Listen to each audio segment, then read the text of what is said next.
ठंड में सुबह सुबह के पराठे की कहानी। हरीश, माँ नाश्ते में क्या बनाया है? माँ, बेटा आलू के पराठे। हरीश, माँ आलू और गोभी के पराठे, फिर तो मज़ा आ जाएगा। माँ, आपने सफ़ेद वाली बनाई थी ना, वही ना? माँ, सफ़ेद वाली कौन से? जो तुम्हारा छोटा भाई खाया था, वही ना? हरीश और उसका छोटा भाई सतीश अपने माता पिता के साथ एक गांव में रहते थे। उनके पिता को पड़ोसी के साथ उन दोनों भाइयों के बीच लड़ाई की सबसे बड़ी वजह थी। ठंड का मौसम था। उसकी माँ ने पराठे बनाए। हरीश को पराठे खाने में बहुत अच्छा लगा। माँ, क्या बात है? बेटा, देख रही हूँ तेरा मन कहीं और है। क्या सोच रहा है? इतना गुस्सा गुस्सा सा क्यों है? उनका जमीन और संपत्ति का कोई लालच नहीं है।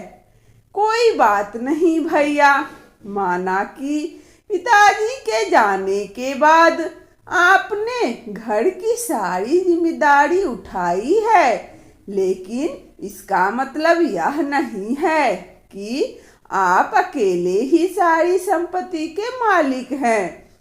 क्या बात है? आप काम करके सबसे पहले खाना खा लो, फिर काम करते रहना।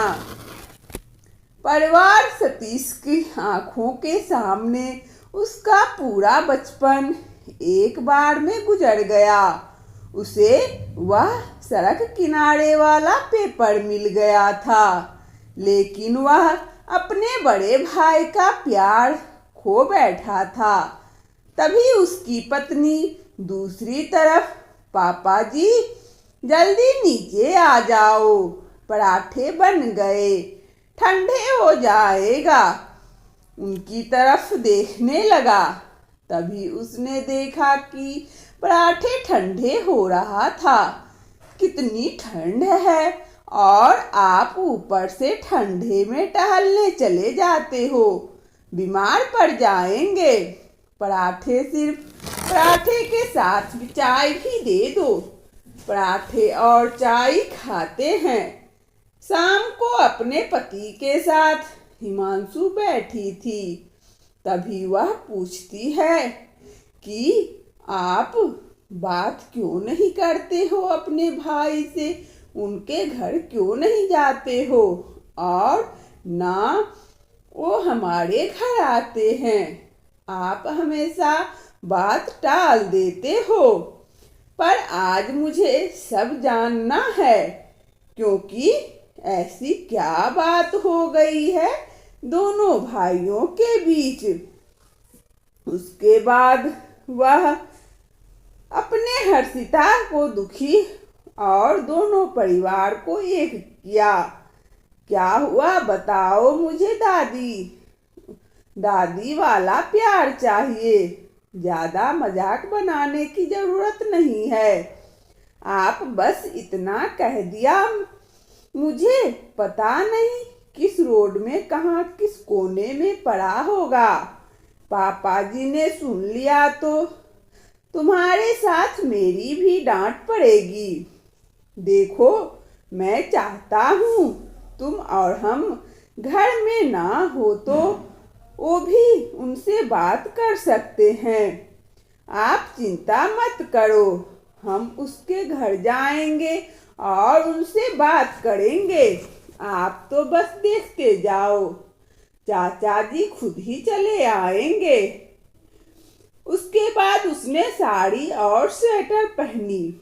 उसके बाद हाथ में चाय लिया और हर्षिता के सामने गई तो उसके हाथ की चाय का कप टूटकर नीचे गिर गया।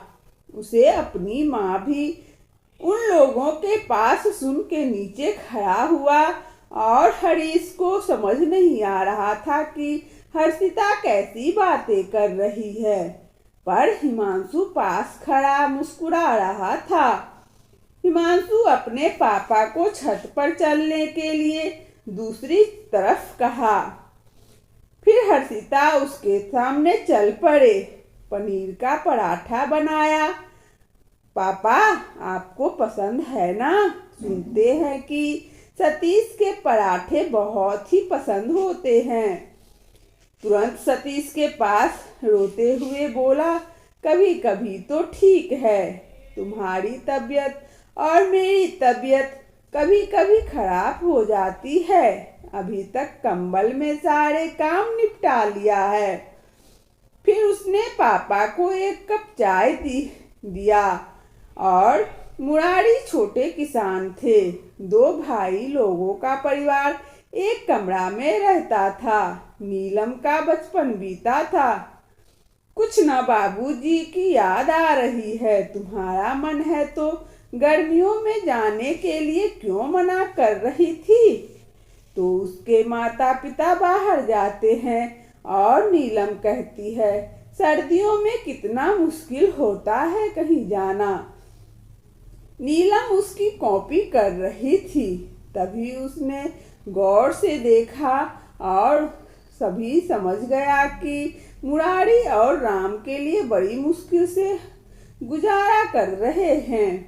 बातें करते करते देर हो गई। उसके बाद उसने चाय और पराठे खाई और तभी उसकी साली को, मुरारी और राम को बड़ा मजा आया और उसकी साली नीलम खुशी खुशी अपने घर की ओर चल दी। और पराठे की तो गजब ही बात। वाहवाही करते हुए, शाबाशी देते हुए उसकी साली अपने घर चले गए। वंदना स्टोरी चैनल में इस कहानी को सुनने के लिए आप सभी श्रोताओं को बहुत बहुत धन्यवाद। यदि हमारा कहानी अच्छा लगा हो तो कृपया लाइक और सब्सक्राइब अवश्य करें ताकि नोटिफिकेशन सबसे पहले आपको मिले। धन्यवाद।